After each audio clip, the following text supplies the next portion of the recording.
በሚሊዮኖች የሚቆጠሩ ዜጎች በጎዳናዎች ላይ በወጡበት ወቅት የመከላከያ ሚኒስትሩ አልሲሲ በመንግስት ቴሌቪዥን ቀርቦ ወታደራዊ ወገንተኝነቱን የሚያሳይ በይፋ ግን ለሁለቱም የፖለቲካ ኃይሎች ያነጣጠረ የመጨረሻ ማስጠንቀቂያ ሰጠ።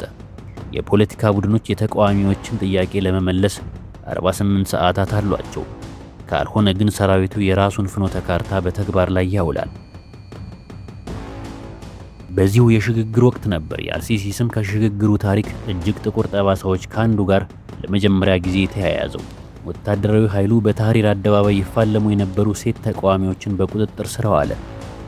በመቀጠልም በርካቶቹን የድንግልና ምርመራ ተብሎ ለሚጠራውና በግዳጅ ለሚደረግ የማህፀን ምርመራ ዳረጋቸው። አልሲሲ በድጋሚ በቴሌቪዥን ታየ። በዚህ ጊዜ የሃይማኖት መሪዎች፣ የተቃዋሚ ፖለቲከኞችና እጅግ ወግ አጥባቂው የሰለፊስት ኑር ፓርቲ መሪ በግራና በቀኙ ተሰልፈው ነበር። የጦር ኃይሉ መሐመድ ሙርሲን ከስልጣን ማውረዱን ይፋ አደረገ። ሕገ መንግስቱ ታገደ። የሕገ መንግስታዊ ፍርድ ቤት ጠቅላይ ዳኛ የነበረው አድሊ መንሱር ጊዜያዊ ፕሬዝዳንት ተባለ። ሙርሲ ራሱ ደግሞ በቁጥጥር ስር ዋለ።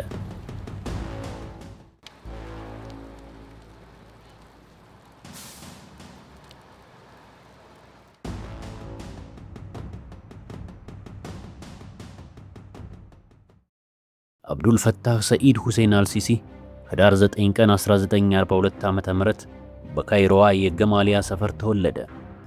ገማሊያ በዓለም ላይ ካሉት ጥንታዊ የእስልምና ትምህርት ማዕከላት አንዱ በሆነው በአልአዝሃር መስጊድ ግድግዳዎች ስር የተጠለሉ የተጠላለፉና ጠባብ መንገዶች ያሉባት ታሪካዊ ሰፈር ናት።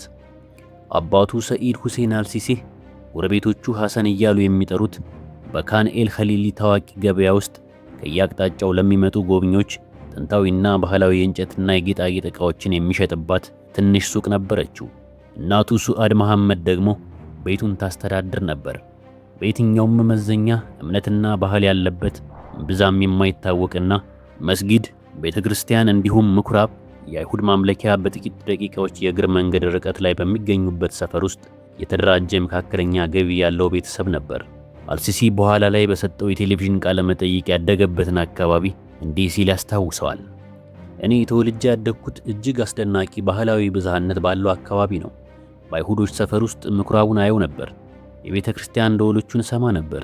ሰዎች ያለምንም እንቅፋት ወደ እምነት ቦታቸው ሲሄዱ መለከት ነበር። ስልጣን ከያዘ በኋላ ወደዚህ ምስል ደጋግሞ ይመለሳል። ገማሊያን እንደ አብሮ የመኖር የልጅነት ትዝታ በመጥቀስ ከወታደራዊ ዩኒፎርሙ በስተጀርባ ያለውን እውነተኛና መቻቻልን የሚያውቅ ማንነቱን ለህዝቡ ማሳያ አድርጎ ያቀርበዋል። አልሲሲ ያደገው በቋሚነት ለጦርነት በተጠባበቀ ሁኔታ ውስጥ በምትኖር ሀገር ውስጥ ነበር። በ1949 የስዊዝ ቦይ ቀውስ ሲከሰት እሱ ገና የ2 ዓመት ሕፃን ነበር።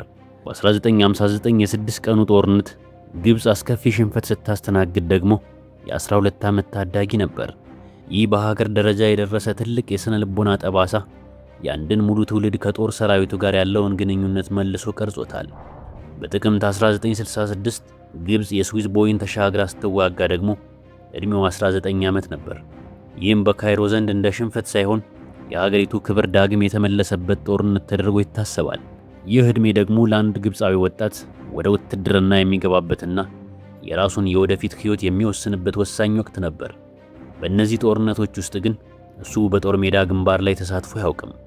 ነገር ግን ያደገው በጦርነቶቹ ማግስት በተፈጠረው ድባብ ውስጥ ነው። ውትድርና ዝም ብሎ ተቋም ብቻ ሳይሆን የሀገሪቱ የማንነትና የክብር አከርካሪ በነበረበት ወታደራዊ መንግስት ውስጥ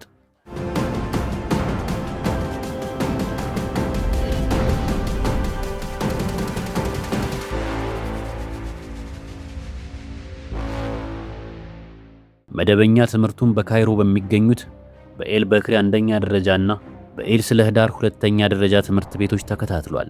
በመቀጠልም ወደ ወታደራዊ አየር ኃይል ሁለተኛ ደረጃ ትምህርት ቤት ገባ። ይህም ገና በዚያ ለጋ ዕድሜው የወደፊት መንገዱ ወዴት እያመራ እንደነበር ፍንጭ የሰጠ ነበር። መጋቢት 23 ቀን 1969 አብዱል ፈታህ አልሲሲ ከግብፅ ወታደራዊ አካዳሚ ተመረቀ። ወዲያውኑም ጸረ ታንክና የሞርታር ውጊያዎችን ወደሚያጠናው ሜካናይዝድ እግረኛ ጦር ተመደበ። ይህ የውትድርናው ዘርፍ ማራኪነትና ድምቀት የሌለው ይልቁንም ጥልቅ ቴክኒካዊ ዕውቀትን የሚጠይቅ ነበር። ይህም በአቋራጭ ከመታወቅ ይልቅ በብቃትና በትጋት ቀስ በቀስ ስብዕናን የሚገነባበት የውትድርና ጎዳና ነው። በቀጣዮቹ 30 ዓመታት ውስጥ የእሱ የእድገት መንገድ በሰነድ ላይ ሲታይ እንደ ማንኛውም ወታደራዊ መኮንን የተለመደ ይመስል ነበር። የሜካናይዝድ እግረኛ ሻለቃ አዛዥነት፣ የብርጌድ አዛዥነት፣ የ16ኛው ሜካናይዝድ እግረኛ ብርጌድ አዛዥነት፣ የ2ኛው ሜካናይዝድ እግረኛ ክፍለ ጦር አዛዥነትና የሰሜናዊ ወታደራዊ ቀጠና አዛዥነት። ነገር ግን ከዚህ ከተለመደው ወታደራዊ የእድገት መሰላል በስተጀርባ ለትልቅና ለላቀ ኃላፊነት እየተዘጋጀ እንደነበር የሚያሳዩ ልዩ ምደባዎች ነበሩ።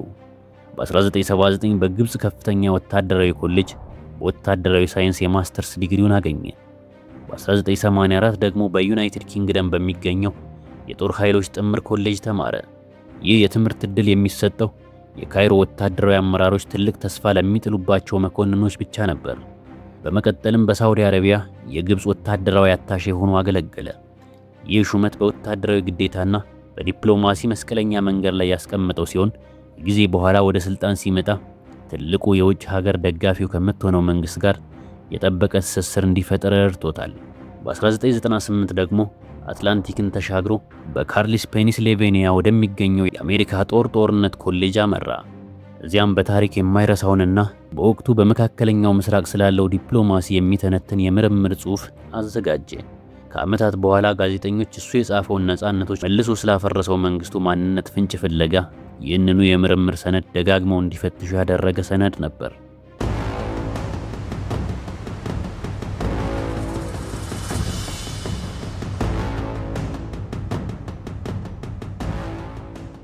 በ2002 ዓመተ ምህረት የፕሬዝዳንት ሆስኒ ሙባረክ መንግስት አልሲሲን የወታደራዊ ደህንነትና መረጃ ዳይሬክተር አድርጎ ሾመው። ይህ ተቋም የግብፅን የውጭ ጠላቶች እንዲሁም ልክ እንደዚሁ ሁሉ በሀገር ውስጥ ያሉ ዜጎቿን በንቃት የሚከታተል ተቋም ነው። ይህ የሹመት ቦታ እውነተኛ ኃይል ያለው ነገር ግን ሙሉ በሙሉ ከህዝብ እይታ የተሰወረ ሚስጥራዊ ስፍራ ነበር። ከጦር መኮንኖች ውጭ በግብፅ ምድር የእሱን ስም የሚያውቅ አንድም ሰው አልነበረም። ነገር ግን ያ ሁኔታ ሊቀየር ጥቂት ጊዜያት ብቻ ቀርተውት ነበር።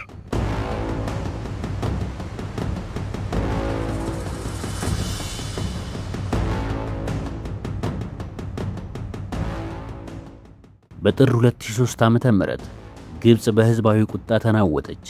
የታህሪር አደባባይን ጨምሮ በመላ ሀገሪቱ ለ18 ቀናት የተካሄደው ተቃውሞ ለ30 ዓመታት ያህል ሀገሪቱን የገዙትን ሆስኒ ሙባረክን ከስልጣን እንዲወርዱ አስገደደ። ስልጣኑ በጊዜያዊነት ወደ ከፍተኛው የጦር ኃይሎች ምክር ቤት ተሸጋገረ። ይህ ምክር ቤት ሀገሪቱን ወደ ምርጫ የመምራት ኃላፊነት የተሰጠው የጄኔራሎች ኮሚቴ ነበር።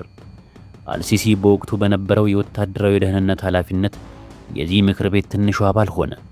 በበርካታ ወገኖች ዘገባ መሰረት በወታደራዊ ባልደረቦቹ ዘንድ እምነት የሚጣልበት ጥንቁቅና በሙባረክ ዘመን ለበርካታ አስርተ ዓመታት ታግደው ከቆዩት የእስላማዊ ንቅናቄዎች በተለይም ከሙስሊም ወንድማማቾች ጋር በመነጋገር ረገድ ያልተለመደ ግልጽነት የነበረው መኮንን ተደርጎ ይታይ ነበር። በዚሁ የሽግግር ወቅት ነበር የአልሲሲ ስም ከሽግግሩ ታሪክ እጅግ ጥቁር ጠባሳዎች ከአንዱ ጋር ለመጀመሪያ ጊዜ ተያያዘው። በመጋቢት 2003 ዓመተ ምህረት ወታደራዊ ኃይሉ በታህሪር አደባባይ ይፋለሙ የነበሩ ሴት ተቃዋሚዎችን በቁጥጥር ስር አዋለ። በመቀጠልም በርካቶቹን የድንግልና ምርመራ ተብሎ ለሚጠራውና በግዳጅ ለሚደረግ የማህፀን ምርመራ ዳረጋቸው። ይህ ድርጊት በበርካታ የሰብአዊ መብት ተሟጋቾች ዘንድ በመንግስት ጥበቃ ስር የተፈጸመ የጾታዊ ጥቃት ወንጀል ተደርጎ በጽኑ ተኮነነ። በወቅቱ ከፍተኛ የደህንነት መኮንን የነበረው አልሲሲ ይህንን ድርጊት በይፋ ተከላክሎ ለጋዜጠኞች መግለጫ ሰጠ። በእሱ አገላለጽ ምርመራው የተደረገው ሴቶቹ በኋላ ላይ ተደፈርን የሚል ክስ እንዳያቀርቡ ለመከላከልና ሰራዊቱንም ካልተገባ ስም ማጥፋት ለመጠበቅ ሲባል የተደረገ ነበር።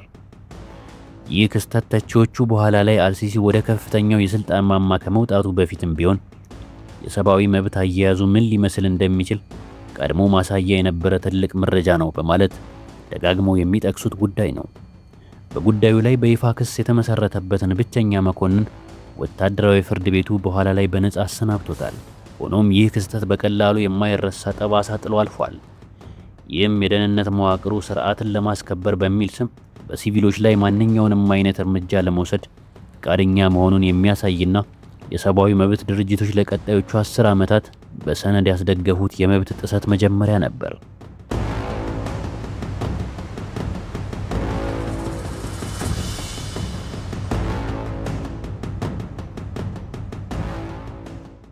በሰኔ 2004 ግብፅ በዘመናዊ ታሪኳ የመጀመሪያውን ነፃ የፕሬዝዳንት ምርጫ አካሄደች። የሙስሊም ወንድማማቾች ፓርቲ እጩ የነበረው መሐመድ ሙርሲ በጥቂት ድምፅ ልዩነት አሸነፈ። ይህ ለበርካታ ግብፃውያንና ለዓለም አቀፉ ማህበረሰብ የአብዮቱ ፍሬ ያበራበት ታሪካዊ ወቅት ነበር። ከሁለት ወራት በኋላ ሙርሲ ለአንድ ዓመት ተኩል ያህል ሀገሪቱን ሲያስተዳድር በነበረው የጦር ሰራዊት ላይ የሲቪል መንግስቱን ቁጥጥር ለማጠናከር ወሰነ። ዕድሜ ጠገቡን ፊልድ ማርሻል ሁሴን ታንታዊንና በዙሪያቸው የነበሩትን ከፍተኛ የጦር መኮንኖች በጡረታ አሰናበተ። በምትካቸውም በነሐሴ 6 ቀን 2004 የ57 ዓመቱን አብዱል ፈታህ አልሲሲን የመከላከያ ሚኒስትርና የጦር ኃይሎች ጠቅላይ አዛዥ አድርጎ ሾመው። በወቅቱ ለሙርሲ ቅርብ የነበሩ ሰዎች እንደሚሉት የፕሬዝዳንቱ ግምት የነበረው አልሲሲ እምነት የሚጣልበት፣ በደህንነት ቆይታው ከእስላማዊ ኃይሎች ጋር የነበረው ግንኙነት መልካም የነበረና ከሌሎች ተቀናቃኞቹ ይልቅ ለፖለቲካ ስልጣን ያለው ፍላጎት አነስተኛ መስሎ መታየቱ አብሮ ለመስራት ምቹ ጄኔራል ያደርገዋል የሚል ነበር። ከጊዜ በኋላ ግን ይህ ውሳኔ በሙርሲ የፕሬዝዳንትነት ዘመን ውስጥ የተሰራው እጅግ አስከፊውና ትልቁ የታሪክ ስህተት ሆኖ ተመዝግቧል። የሙርሲ የአንድ ዓመት የሹመት ዘመን ገና ከመጀመሪያው በትርምስ የተሞላ ነበር። መንግስቱ ዓለማዊና ሊበራል የሆኑ የግብፅ ዜጎች ለሙስሊም ወንድማማቾች የበላይነት የተዘጋጀ ብለው የፈረጁትን አዲስ ህገ መንግስት በኃይል አጸደቀ።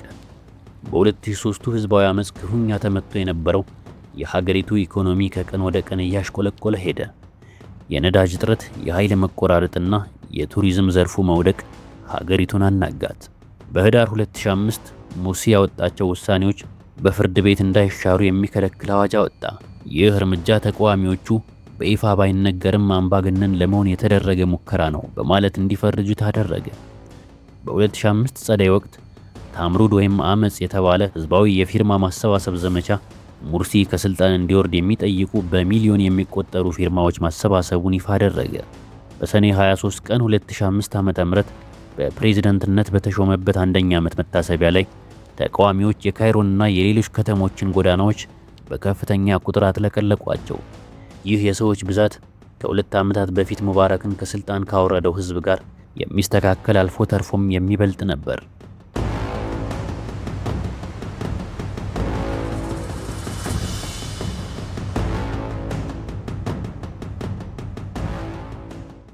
በሰኔ 24 2005 ዓ.ም በሚሊዮኖች የሚቆጠሩ ዜጎች በጎዳናዎች ላይ በወጡበት ወቅት የመከላከያ ሚኒስትሩ አልሲሲ በመንግስት ቴሌቪዥን ቀርቦ ወታደራዊ ወገንተኝነቱን የሚያሳይ በይፋ ግን ለሁለቱም የፖለቲካ ኃይሎች ያነጣጠረ የመጨረሻ ማስጠንቀቂያ ሰጠ። የፖለቲካ ቡድኖች የተቃዋሚዎችን ጥያቄ ለመመለስ 48 ሰዓታት አሏቸው። ካልሆነ ግን ሰራዊቱ የራሱን ፍኖተ ካርታ በተግባር ላይ ያውላል። ሙርሲ ከስልጣን ለመልቀቅ ፈቃደኛ አልሆነም። እሱ በግብፅ ህገ መንግስት ድንጋጌዎች መሰረት ፍጹም ትክክል በሆነ መንገድ በዲሞክራሲያዊ ምርጫ የተመረጠ የሀገሪቱ ብቸኛ ህጋዊ መሪ መሆኑንና እሱን በኃይል ማስወገድ ምንም ያህል ህዝባዊ ድጋፍ ቢኖረውም መፈንቅለ መንግስት ከመሆን እንደማያልፍ ተከራከረ። ሰኔ 26 2005 አልሲሲ በድጋሚ በቴሌቪዥን ታየ። በዚህ ጊዜ የሃይማኖት መሪዎች፣ የተቃዋሚ ፖለቲከኞችና እጅግ ወግ አጥባቂው የሰለፊስት ኑር ፓርቲ መሪ በግራና በቀኙ ተሰልፈው ነበር። የጦር ኃይሉ መሐመድ ሙርሲን ከስልጣን ማውረዱን ይፋ አደረገ። ህገ መንግስቱ ታገደ። የህገ መንግስታዊ ፍርድ ቤት ጠቅላይ ዳኛ የነበረው አድሊ መንሱር ጊዜያዊ ፕሬዝዳንት ተባለ። ሙርሲ ራሱ ደግሞ በቁጥጥር ስር ዋለ። የ2005ቱን ክስተት መፈንቅለ መንግስት ብሎ መጥራት በዘመናዊቷ ግብፅ ውስጥ እስካሁን ድረስ እጅግ አወዛጋቢ ከሆኑ የፖለቲካ ጥያቄዎች አንዱ ነው። አልሲሲና መንግስቱ ይህንን ቃል ፈጽሞ አይቀበሉትም። ሰራዊቱ የወሰደው እርምጃ ወድቆ በነበረው ፕሬዝዳንት ላይ የተነሳውን ህዝባዊ አመጽ ፍላጎት ለማሳካት የተደረገ እንደሆነ ይከራከራሉ። በአንጻሩ የሙርሲ ደጋፊዎች የአብዛኞቹ ምዕራባውያን መንግስታት የመጀመሪያ ህግ ግምገማዎችና በርካታ ዓለም አቀፍ ታዛቢዎች ድርጊቱን በይዘቱ በምርጫ በተመረጠ የመንግስት መሪ ላይ የተፈጸመ ወታደራዊ መፈንቅለ መንግስት እንደሆነ ይገልጻሉ። ይህም በግብፅ ታሪክ ውስጥ ስልጣን በዚህ መልኩ ሲቀያየር የመጀመሪያው ነበር። በዚያች ምሽት በታህሪር አደባባይ ለነበሩት ህዝቦች ይህ የድልና የደስታ ወቅት ነበር። በአባይ ወንዝ ላይ የደስታ ርችቶች ሰማዩን አደመቁት። ለሙስሊም ወንድማማቾችና ለአጋሮቻቸው ግን ድርጊቱ በምርጫ ሳጥን ያገኙትን ድል በኃይል የመቀማት ያህል ነበር። ታዲያ እነዚህ ሁለቱ ፍጹም ተቃራኒ ስሜቶች እርስ በርስ ሊጋጩ ጥቂት ቀናት ብቻ ቀርቷቸው ነበር።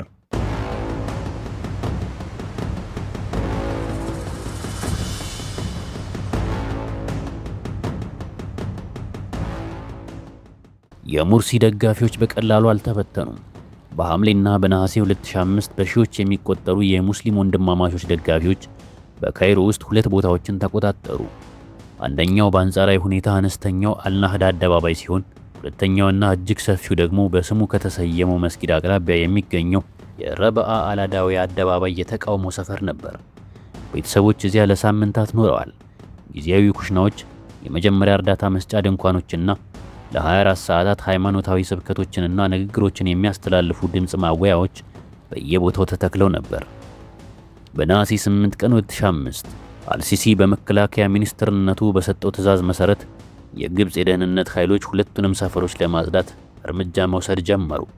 በረበአ አላዳዊያ የተከሰተው ክስተት ግን የሂውማን ራይትስ ዎች ድርጅት በገለጸው መሰረት በቅርብ ጊዜያት ታሪክ ውስጥ በአንድ ቀን ውስጥ ከተፈጸሙት እጅግ አስከፊና ከፍተኛ የተቃዋሚዎች ግድያ አንዱ ሆኖ ተመዝግቧል። የሟቾች ቁጥር ግምት ይለያያል። የግብፅ ባለስልጣናት የሟቾችን ቁጥር በመቶዎች የሚቆጠሩ እንደሆነ ገልጸዋል። ሂውማን ራይትስ ዎች ግን ጥልቅ ምርመራ ካደረገ በኋላ በረበአ ብቻ ቢያንስ የ817 ሰዎችን ሞት በሰነድ ያረጋገጠ ሲሆን በአብዛኛው ታጣቂ ባልነበረው ነገር ግን ቁጡ በነበረው ህዝብ ላይ የተወሰደው እርምጃ አስቀድሞ የታቀደበትና የተጠቀሙበት የኃይል መጠን ከፍተኛ በመሆኑ ድርጊቱ በሰብአዊነት ላይ የተፈጸመ ወንጀል ሊባል እንደሚችል ደምድሟል። ከክስተቱም ማግስት ጊዜያዊው መንግስት የሙስሊም ወንድማማቾችን በሽብርተኛ ድርጅትነት ፈረጀ። በሺዎች የሚቆጠሩ አባላቱንና መሪዎቹን አሰረ። በቀጣዮቹ ወራትም ዓለም አቀፍ የህግ ታዛቢዎች መሰረታዊ የፍትህ መስፈርቶችን ያላሟላ ብለው በኮነኑት የፍርድ ሂደት ውስጥ በብዙ መቶዎች በሚቆጠሩ ተከሳሾች ላይ የጅምላ የሞት ፍርድ ውሳኔ እንዲተላለፍ ተደረገ።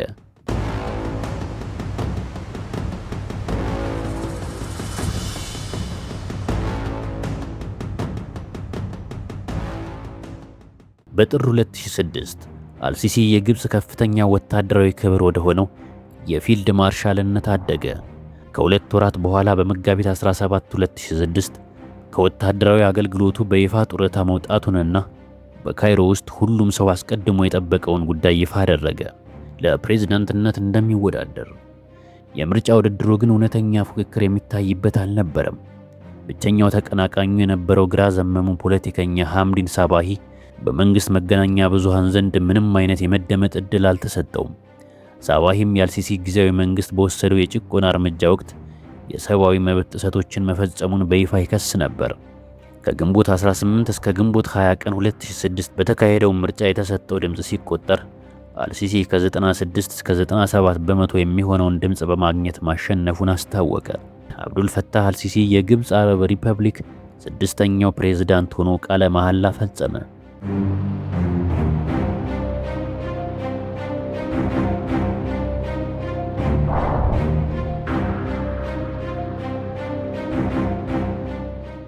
ቀጣዮቹ ምርጫዎቹን በተመሳሳይ መልኩ የተቃኙ ነበሩ። በ2010 ምርጫ ዋዜማ ጠንካራ ሊባሉ የሚችሉ ተፎካካሪዎች የቀድሞ ጄኔራል፣ የቀድሞ ጠቅላይ ሚኒስትር የወንድም ልጅና የአንድ ሰብአዊ መብት ጠበቃን ጨምሮ ከውድድሩ ራሳቸውን አገለሉ። አንዳንዶቹም በምርጫ ቅስቀሳ ቡድናቸው ላይ የተደረገውን ከፍተኛ ጫናና እስራት እንደ ምክንያት ጠቅሰዋል። በውድድሩ ላይ የቀረው ብቸኛው የአልሲሲ ተቀናቃኝ ሙሳ ሙስጠፋ ሙሳ ራሱ በምርጫው መወዳደር ከመጀመሩ በፊት የአልሲሲን እጩነት በይፋ ሲደግፍ የነበረ ሰው ነበር። በዚህ ምርጫም አልሲሲ 97 በመቶ የሚሆነውን ድምፅ አገኘ። በ2011 የሀገሪቱ ፓርላማ የፕሬዝደንትነቱን የስልጣን ዘመን ከ4 ዓመታት ወደ 6 ዓመታት የሚያራዝምና የአልሲሲን የቀደሙ የስልጣን ዘመናት ቁጥር ወደ 0 የሚመልስ የህገ መንግስት ማሻሻያ አጸደቀ። ይህም እሱ እስከ 2030 ድረስ በስልጣን ላይ ሊቆይ የሚችልበትን ህጋዊ መንገድ ከፈተለት። በ2024 በተካሄደው ምርጫም እንዲሁ ስማዊ ብቻ ከነበሩ ተፎካካሪዎች ጋር በመወዳደር ለሶስተኛ ጊዜ አሸነፈ። ፍሪደም ሃውስ እና ሌሎች ገለልተኛ ታዛቢዎች በአልሲሲ የምትመራውን ግብፅ በአምባገነንነት የሚተዳደር ሀገር አድርገው ፈርጀዋታል። በአንጻሩ የአልሲሲ መንግስት እነዚህን ምርጫዎች ነፃና የህዝቡን ድጋፍ በህገ መንግስታዊ መንገድ ያሳዩ መሆናቸውን ይገልጻል። ለዚህም ማሳያ አድርጎ ከፍተኛውን የመራጮች ተሳትፎና ምርጫውን እንዲታዘቡ የጋበዛቸውን ዓለም አቀፍ የታዛቢ ቡድኖች ሪፖርት በማቅረብ ህጋዊነቱን ለመከላከል ይሞክራል። አልሲሲ የፖለቲካ ህጋዊነቱን ለመገንባት በሚጥርበት በዚያ ወቅት በሲና ባህረ ገብ መሬት ውስጥ ለዓመታት የዘለቀ አስከፊ ግጭት እየተካሄደ ነበር። ይህንን ግጭት ተቃዋሚዎቹ እሱ ራሱ እንዲባባስ አስተዋጽኦ እንዳደረገበት ይናገራሉ። ከጊዜ በኋላ ዊላያህ ሳይና ወይም የሲና ግዛት በሚል መጠሪያ ለራሱ እስላማዊ መንግስት ታማኝነታቸውን ያወጁ ታጣቂ ቡድኖች በግብፅ ወታደሮች፣ ፖሊሶችና አልፎ አልፎም በሲቪሎች ላይ ጥቃት ያደርሱ ነበር። ከእነዚህም መካከል በ2008 በሲና ሰማይ ላይ የሩሲያን የመንገደኞች አውሮፕላን በመምታት የጫናቸውን 224 ሰዎች በሙሉ የገደለው የሽብር ጥቃት ዋነኛው ነው። የአልሲሲ መንግስት በሰሜን ሲና ለዓመታት የዘለቀ ሰፊ ወታደራዊ ዘመቻ በማካሄድ ምላሽ ሰጠ። ይህንን እርምጃ ሂውማን ራይትስ ዎችና አምነስቲ ኢንተርናሽናል ከሕግ ውጭ በሆኑ ግድያዎች፣ በጅምላ የቤቶች ፈረሳና በአካባቢው ነዋሪዎች ላይ በሚፈጸሙ አስገዳጅ እገታዎች የታጀበ ነበር ሲሉ ይወቅሳሉ። ካይሮ ግን እነዚህን ክሶች በየጊዜው ውድቅ ታደርጋለች።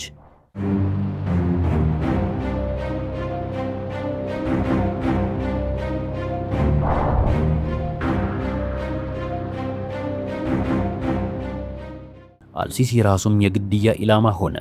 በህዳር 2009 ዓመተ ምህረት የግብፅ አቃቢ ሕግ 292 ተከሳሾችን ያሳተፈ ሰፊ የሴራ መረብ ማክሸፉን አስታወቀ። ዓላማውም በነሐሴ 2006 ዓመተ ምህረት ፕሬዝዳንቱ መካ ውስጥ የግል የኡምራ ጉብኝት በሚያደርግበት ወቅት ግድያ መፈጸም ነበር። በአቃቢ ሕጉ መግለጫ መሰረት ከአይሲስ ጋር ግንኙነት ያለው ይህ ቡድን አልሲሲ ከመካው ታላቁ መስጊድ ፊት ለፊት በሚገኘው የስዊት ሆቴል ማማ ውስጥ እንደሚያርፍ ያምን ነበር። መርማሪዎች እንደገለጹት ሴረኞቹ በሆቴሉ የላይኛው ፎቅ ላይ ፈንጂዎችን ያከማቹ ሲሆን ከአሸባሪዎቹ የአንዱ ሚስት ትኩረትን ለመበተን በሆቴሉ መስተንግዶ አዳራሽ ውስጥ የራሷን የሰውነት ማጥፊያ ፈንጂ ለማፈንዳት ፈቃደኛ ሆና ነበር። ነገር ግን በአጋጣሚ ሆኖ አልሲሲ በዚያ ሆቴል ውስጥ አላረፈም። ሴራውም ወደ ተግባር ሳይሸጋገር ቀረ። አቃቢ ሕጉ አክሎ እንደገለጸው በዚሁ ተመሳሳይ ክስ ውስጥ ሌላ የተለየ ሁለተኛ ሴራም ተደርሶበታል። ይህኛው ሴራ ከስራ ከተሰናበቱ የፖሊስ መኮንኖችና በአንድ የካይሮ ጥርስ ሐኪም በጋራ የተደራጀ ሲሆን ዓላማውም በግብፅ ውስጥ የአልሲሲን የሞተር ሳይክል አጀብ ማጥቃት ነበር። ከዚህ በኋላ ለዓመታት የዘለቁ የፍርድ ሂደቶች ተካሄዱ። በ2011 የግብፅ ወታደራዊ ፍርድ ቤት በደርዘን የሚቆጠሩ ተከሳሾች ላይ ከ3 ዓመት እስከ ዕድሜ ልክ እስራት የሚደርስ ውሳኔ ያስተላለፈ ሲሆን ከዚያ ቀደም ብሎም በጥቂት ተከሳሾች ላይ የሞት ፍርድ ተበይኖ ነበር። አልሲሲ በተለያዩ ጊዜያት ለምሳሌ በ2008 ወደ ሞሪታኒያ ሊያደርገው የነበረውን ጉዞ ጨምሮ የታመኑ የግድያ ዛቻዎች መኖራቸውን ባለስልጣናት በመጥቀሳቸው የውጭ ሀገር ጉዞዎቹን ሰርዟል። ስለነዚህ የግድያ ሴራዎች የሚገልጹት መረጃዎች በዋነኝነት የተገኙት ከግብፅ መንግስት አቃቢ ሕግ ሲሆን ዓለም አቀፍ የሰብአዊ መብት ድርጅቶች የአቃቢ ሕጉን ገለልተኝነት ደጋግመው ይጠራጠራሉ። ዋናው እውነታ ማለትም እንደዚህ ያሉ ክሶች መቅረባቸውና በፍርድ ቤት ውሳኔ ማግኘታቸው በሰነድ የተደገፈ እውነት ቢሆንም የሴራዎቹ ዝርዝር አፈጻጸም ግን በዋነኝነት የተመሰረተው በራሱ በአቃቢ ሕጉ የክስ ፋይሎች ላይ ብቻ ነበር።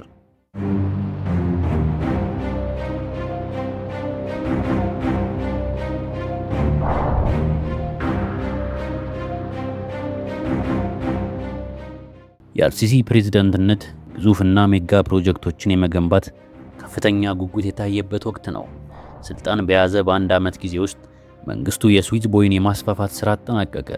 ይህም መርከቦች በሁለት አቅጣጫዎች በአንድ ጊዜ እንዲጓዙ ለማስቻል የውሃ መንገዱን በእጥፍ ያሳደገ ፕሮጀክት ነበር። ይህ ፕሮጀክት በግዳጅ የተመለመሉ የሰራዊቱ የምህንድስና ክፍሎችንና ሲቪል ተቋራጮችን በመጠቀም ለ24 ሰዓታት ባልተቋረጠ ሥራ በአንድ ዓመት ጊዜ ውስጥ ተጠናቆ በነሐሴ 2007 በታላቅ የቴሌቪዥን ስርጭት ስነ ስርዓት ተመረቀ። ከዚህ ሁሉ የሚበልጠው ግን ከካይሮ በስተ ምስራቅ 45 ኪሎ ሜትር ርቀት ላይ አሸዋማው በረሃ ላይ እየተሰራች ያለችው አዲሷ የአስተዳደር ዋና ከተማ ናት። ይህች ከተማ በሂደት የመንግስት ሚኒስቴር መስሪያ ቤቶችን፣ አዲሱን ፓርላማና የአፍሪካን ረጅሙን ህንፃ አይኮኒክ ታወርን እንድታስተናግድ ታስባ የተገነባች ናት። በከፍተኛ የብድር ዕዳና በባህረ ሰላጤው ሀገራት ኢንቨስትመንት የገንዘብ ድጋፍ የተገነባችው እንዲሁም በራሱ በጦር ኃይሉ የግንባታ ኮርፖሬሽኖች እየተገነባች ያለችው ይህች አዲስ ዋና ከተማ በአንድ በኩል የአልሲሲን ታላቅ ምኞት የምታሳይ ምልክት ስትሆን፣ በሌላ በኩል ደግሞ በቁጠባ እርምጃዎችና በከፍተኛ የዋጋ ግሽበት ለሚሰቃዩት ተራ የግብፅ ዜጎች ፈጽሞ ሊኖርባት የማይችሏት የቅንጦት ከተማ በመሆኗ ለተቃዋሚዎቹ ትልቅ ማጥቂያ ሆናለች።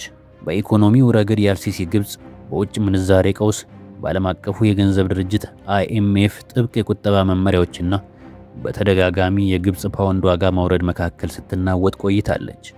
ይህም በሆነበት ሁኔታ መንግስት ለባቡር መንገድና ወታደራዊ ይዘት ላላቸው የንግድ ተቋማት በቢሊዮን የሚቆጠሩ ዶላሮችን ማፍሰሱን ቀጥሏል። እነዚህ ተቋማት ከታሸገ የውሃ ምርት ጀምሮ እስከ ሲሚንቶና ዳቦ ድጎማ ድረስ ያሉትን ማንኛውንም የንግድ ዘርፎች የተቆጣጠሩ መሆናቸውን የሰብአዊ መብት ተሟጋቾችና የምጣኔ ሀብት ባለሙያዎች ይናገራሉ። በፖለቲካው ረገድ ግን የእሱ የስልጣን ዘመን በአምባገነንነት የተሞላ መሆኑ በተለያዩ ድርጅቶች ስሙ ተጠቅሶ በሰፊው ተመዝግቧል። ሁማን ራይትስ ዎች እና አምነስቲ ኢንተርናሽናል በግብፅ ወህኒ ቤቶች ውስጥ የሚገኙትን የፖለቲካ እስረኞች ቁጥር በ10 ሺዎች የሚቆጠሩ እንደሆነ ይገምታሉ። የ2012 ግምት የሟቾችንና የእስረኞችን ቁጥር ወደ 60 ሺህ ገደማ ያደርሰዋል። ገለልተኛ ጋዜጠኞች፣ የሰብአዊ መብት ተሟጋች ጠበቆችና አስቂኝ ጽሑፎችን የሚጽፉ ባለሙያዎች ሳይቀሩ ታስረዋል። የጉዞ እገዳ ተጥሎባቸዋል ወይም ሀገር ጥለው እንዲሰደዱ ተደርገዋል። ፍሪደም ሃውስ ግብፅን ከሚከታተላቸው ሀገራት መካከል በነፃነት ረገድ ዝቅተኛ ደረጃ ላይ ካሉ ሀገራት ተርታ በተደጋጋሚ ይመድባታል። የአልሲሲ መንግስት ይህን አምባገነንነት የሚለውን ፍረጃ ሙሉ በሙሉ ውድቅ ያደርገዋል። መንግስት የግብፅን ህገ መንግስት፣ ምርጫዎቿንና በሀገሪቱ ላይ የተደቀነውን የሽብርተኝነትና የትርምስ አደጋ ለመከላከል የተወሰዱ የህልውና እርምጃዎችን በመጥቀስ ተቺዎቹ ጭቆና የሚሉትን እርምጃዎች በትክክለኛነታቸው ለመከላከል ይሞክራል። አልሲሲ በ2012 ለመንግስት መገናኛ ብዙሃን ባደረገው ንግግር እንዲህ ብሏል። ግብፅ ተራ ሀገር አይደለችም። የ7000 ዓመታት ዕድሜ ያላት ታላቅ ስልጣኔ ናት። እኔ የማደርገውን ነገር ሁሉ የማደርገው ይህች ሀገር ለሌላ ተጨማሪ 7000 ዓመታት እንድትኖር ስል ነው። ይህንን አረፍተ ነገር ደጋፊዎቹ ለሀገራቸው ያለውን ፍጹም ታማኝነትና መሰጠት ለማሳየት እንደ ትልቅ ማስረጃ ይጠቅሱታል።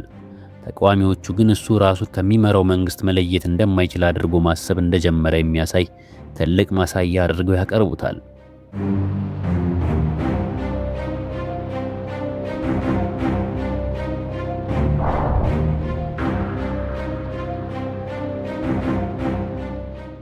ከ2005 ጀምሮ በአልሲሲ የምትመራው ግብፅ የውጭ ጉዳይ ፖሊሲዋን የገነባችው በአንድ ቀላል መርህ ላይ ነው። ቅድሚያ ለሀገር መረጋጋት መስጠትና ይህንን መረጋጋት ማረጋገጥ ከሚችል ከማንኛውም አካል ጋር በጋራ ለመስራት ፈቃደኛ መሆን። የባህረ ሰላጤው ዘውዳዊ መንግስታት ከሁሉም በላይ ሳውዲ አረቢያ እና የተባበሩት አረብ ኤሚሬትስ በደጃፋቸው ላይ የሙስሊም ወንድማማቾች ሙስሊም ብራዘርሁድ መንግስት ስኬታማ እንዳይሆን በመስጋት በአልሲሲ የመጀመሪያዎቹና እጅግ አስቸጋሪ በነበሩት ዓመታት ለመንግስቱ ከፍተኛ የገንዘብ ድጋፍ አድርገዋል። በ2005 ወታደራዊ ስልጣን ቁጥጥሩን ተከትሎ ወዲያውኑ ተበላሽቶ የነበረው ከዋሽንግተን ጋር ያለው ግንኙነት ግብፅ ለስዊዝ ቦይ ደጅጠኝነት፣ ለእስራኤልና ግብፅ የሰላም ስምምነት አጋርነት እንዲሁም በሰሜን አፍሪካ ለሚንቀሳቀሱ ጃዳዊ ቡድኖች የጸጥታ ሚዛን መጠበቂያ በመሆን የምታበረክተውን ሚና ከፍ አድርገው በሚመለከቱት ተከታታይ የአሜሪካ አስተዳደሮች አማካኝነት ደረጃ በደረጃ እንዲሻሻል ተደርጓል። በሌላ በኩል ሞስኮ በአልሲሲ የምትመራውን ግብፅ ለጦር መሳሪያ ግብይት ፈቃደኛ አጋር ሆና አግኝታታለች። በ2010 ደግሞ የሀገሪቱን የመጀመሪያ የኒውክሌር ኃይል ማመንጫ ጣቢያ ለመገንባት የሚያስችል ስምምነት ተፈራርመዋል።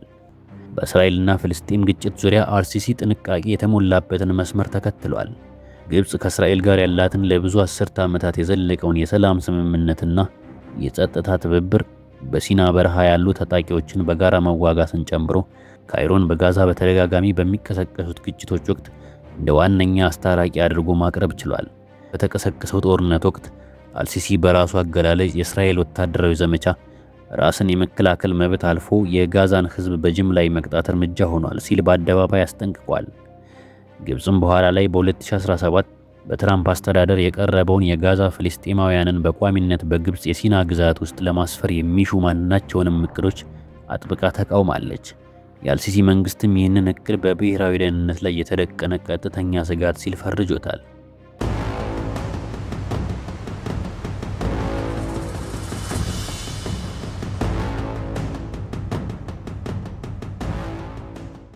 በሚያዝያ 2015 ሱዳን በገዛ እጇ ተገነጣጠለች።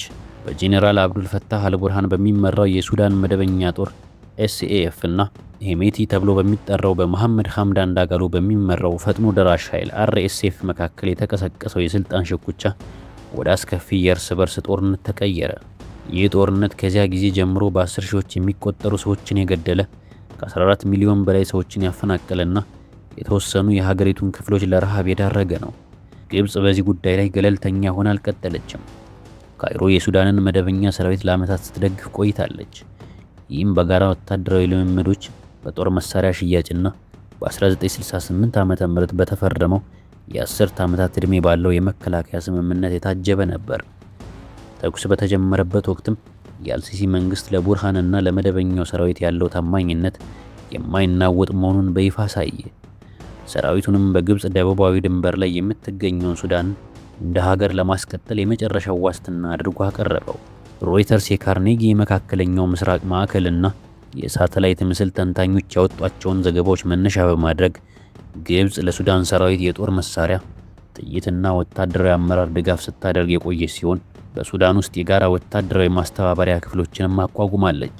እንዲሁም ፈጥኖ ደራሽ ኃይሉ ደጋግሞ በከሰሰውና ካይሮ ግን በተከታታይ ውድቅ ባደረገችው መረጃ መሰረት በአርኤስኤፍ ኃይሎች ይዞታዎች ላይ የአየር ድጋፍ አልፎ ተርፎም የአየር ድብደባዎችን ፈጽማለች። በሰፊው ከተሰራጩት ወሬዎች መካከል በ2016 በሴናር ግዛት በሚገኘው የጄቤል ሞያ ውጊያ ወቅት የግብፅ ተዋጊ ጄቶች በኃይሎቻቸው ላይ ጥቃት መፈጸማቸውን የገለጹበት ክስ የሚጠቀስ ሲሆን የግብፅ ውጭ ጉዳይ ሚኒስቴር ግን ክሱን መሰረተ ቢስ ሲል አጣጥሎታል። የግብፅ ቀጥተኛ ወታደራዊ ተሳትፎ በሱዳን ውስጥ አሁንም ድረስ በይፋ ካልተረጋገጡትና እጅግ አከራካሪ ከሆኑት የአልሲሲ የውጭ ጉዳይ ፖሊሲ ገጽታዎች አንዱ ነው። በይፋ በሰነድ የተደገፈው እውነታ ግን ግብፅ ከቡርሃን መንግስት ጋር በተደጋጋሚ የምታደርገው የፖለቲካና ወታደራዊ ትብብር፣ የግብፅ ጦርና የራዳር መዋቅሮች በጋራ ድንበር ላይ መስፈራቸውና በድንበር ተሻጋሪ ስራዎች ወቅት የደረሱባት የግብፅ ወታደሮች ጉዳት ናቸው። ግብፅ በሱዳን ውስጥ ቀጥተኛ የአየር ጥቃት ፈጽማለች የሚሉት ክሶች የተመሰረቱት በአርኤስኤፍ ክስ ስማቸው ባልተጠቀሰ ባለስልጣናትና በሳተላይት ምስል ትንተናዎች ላይ እንጂ በግብፅ መንግስት ይፋዊ እምነት ላይ አይደለም። የግብፅ ስትራቴጂያዊ ፍላጎት በስሌት የታቀደ ነው። በአሜሪካ በዳርፉር የዘር ማጥፋት ወንጀል ፈጽሟል ተብሎ በተከሰሰ ቁጥጥር በሌለው ታጣቂ ቡድን የሚመራ ሱዳን በግብፅ ደቡባዊ ድንበር ላይ ሕግ አልባ ቀጠና እንዳይሆን መፍራት፣ ጦርነቱ ከተቀሰቀሰ ጀምሮ በግብፅ መጠለያ ካገኙት ከ1 ሚሊዮን በላይ ሱዳናውያን በተጨማሪ ሌላ ተጨማሪ የስደተኞች ማዕበል እንዳይመጣ መስጋት እና ከሁሉም በላይ ደግሞ የአባይ ወንዝ ውሃ የሱዳንን ምድር ለቆ ወደ ግብፅ አፈር ከመግባቱ በፊት ያለውን የውሃ ፍሰት ማን ይቆጣጠረዋል የሚለው ስጋት ከበስተጀርባው አለ። አርኤስኤፍ የዳርፉራን አልፋሽር ከተማ በአሰቃቂ ሁኔታ ከተቆጣጠረ በኋላ የአልሲሲ መንግስት ባለስልጣናት ስትራቴጂያዊ ትዕግስት ከሚሉት አቋም ወጥተው ግልጽ የሆኑ የቀይ መስመር ማስጠንቀቂያዎችን መስጠት ጀመሩ። የ1968ቱን የመከላከያ ስምምነት በይፋ በመጥቀስ ማንኛውም የአርኤስኤፍ ኃይሎች ወደ ሱዳን ዋና ከተማ ክልል የሚያደርገው ግስጋሴ በራሷ በግብፅ ብሔራዊ ደህንነት ላይ የተደቀነ ቀጥተኛ ስጋት ተደርጎ እንደሚወሰድ አስጠነቀቁ።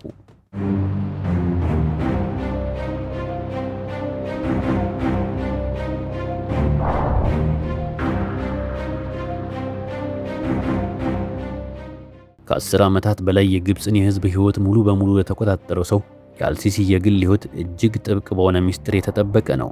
እሱና በ1969 ዓ.ም ያገባት የአክስቱ ልጅ ባለቤቱ አንቲሳር አመር 4 ልጆችን አፍርተዋል። 3 ወንዶች ልጆች መሐሙድ፣ ሙስጠፋና ሐሰን እንዲሁም አያ የተባለች አንዲት ሴት ልጅ አሏቸው። መሐሙድ አልሲሲ በግብፅ የደህንነት መዋቅር ውስጥ በከፍተኛ ኃላፊነት ደረጃ ላይ የደረሰ ሲሆን ይህ እውነታ በካይሮ ውስጥ የደህንነት መዋቅሩ ውስጥ የቤተሰብ ስርወ መንግስት ዳይናስቲ እየተመሰረተ ነው የሚል ያልተረጋገጠ የማያቋርጥ ጥርጣሬ እንዲፈጠር ምክንያት ሆኗል። የግብፅ ባለስልጣናት ግን ይህንን ጥርጣሬ መሰረተ ቢስ ሲሉ ውድቅ አድርገውታል።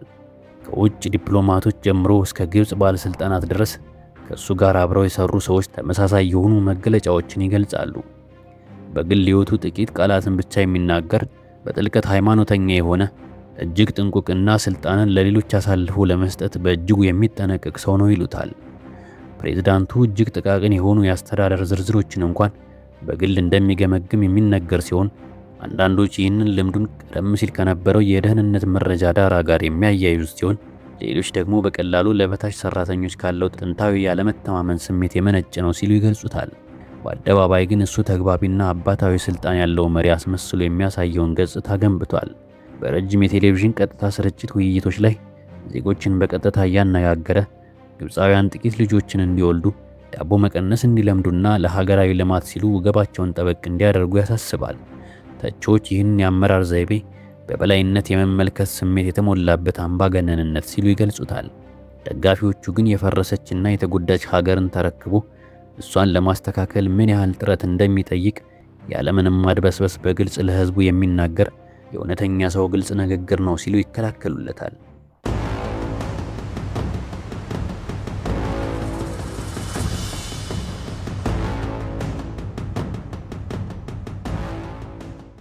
የአልሲሲ አገዛዝ በግብጽ ውስጥና ከግብጽ ውጭ ምን ያህል በተቃራኒ መልኩ እንደሚነበብ የሚያሳዩ ሁለት ወሳኝ ክስተቶች አሉ። በነሐሴ 2011 በስፔን በስደት የሚገኝ መሐመድ አሊ የተባለ የግብጽ ኮንትራክተር አልሲሲና የሀገሪቱ ሰራዊት ተራው የግብጽ ህዝብ መሰረታዊ ፍላጎቶች ሳያገኝ በቤተ መንግስቶችና በቅንጦት ፕሮጀክቶች ላይ የህዝብን ገንዘብ ባባከነ መልኩ እያፈሰሱ ነው የሚል ተከታታይ የቪዲዮ ምስሎችን መልቀቅ ጀመረ። እነዚህ ቪዲዮዎች በጥቂት ከተሞች ውስጥ ውስን የሆኑ የጎዳና ላይ ተቃውሞዎችን የቀሰቀሱ ሲሆን መንግስትም ወዲያውኑ በጅምላ እስራት ምላሽ ሰጥቷል። ከአንድ ዓመት በኋላ በነሐሴ 2012 በካይሮ አልባሳቲር ሰፈር ውስጥ ተቃውሞዎች እንደገና ያገረሹ ሲሆን ሰልፈኞች የፖሊስ ተሽከርካሪዎችን በማቃጠል የአልሲሲን ከስልጣን መልቀቅ ጠይቀዋል። ሁለቱም የተቃውሞ ማዕበሎች በጥቂት ቀናት ውስጥ በኃይል እንዲረግቡ ተደርገዋል። እንዲሁም በመጋቢት 2016 አብዛኞቹ ታማኝ የተቃዋሚ ፓርቲ እጩዎች እንዳይሳተፉ በተከለከሉበት ወይም ራሳቸው ምርጫውን በቦይኮት ባገለሉበት ሁኔታ አልሲሲ በአሶሺየትድ ፕሬስ አገላለጽ ያለምንም ጠንካራ ተፎካካሪ ለሶስተኛ የስልጣን ዘመን ቃለ መሐላ ፈጸመ። በሌላ በኩል ግን ግለሰቡ ራሱ በዓለም መድረክ ላይ በታላላቅ ኃይላት የምትፈለግ ሀገር መሪ ሆኖ መታየቱን ቀጥሏል። በጋዛ ጉዳይ ላይ የተኩስ አቁም ድርድሮችን ያስተናግዳል። የአሜሪካ ፕሬዝዳንቶች ጋር ይገናኛል። እንዲሁም በተባበሩት መንግስታት ድርጅት ጠቅላላ ጉባኤ ላይ ያለ ፍልስጤም መንግስት መመስረት በመካከለኛው ምስራቅ ዘላቂ ሰላም ሊመጣ አይችልም ሲል ያስጠነቅቃል። ሁለቱም ገጽታዎች እውነተኛ ናቸው። ሁለቱም የ2018 ዓ.ም የግብጽ ገጽታዎች ናቸው። ታሪክ የአብዱል ፈታህ አልሲሲን ምዕራፍ ጽፎ አላጠናቀቀም።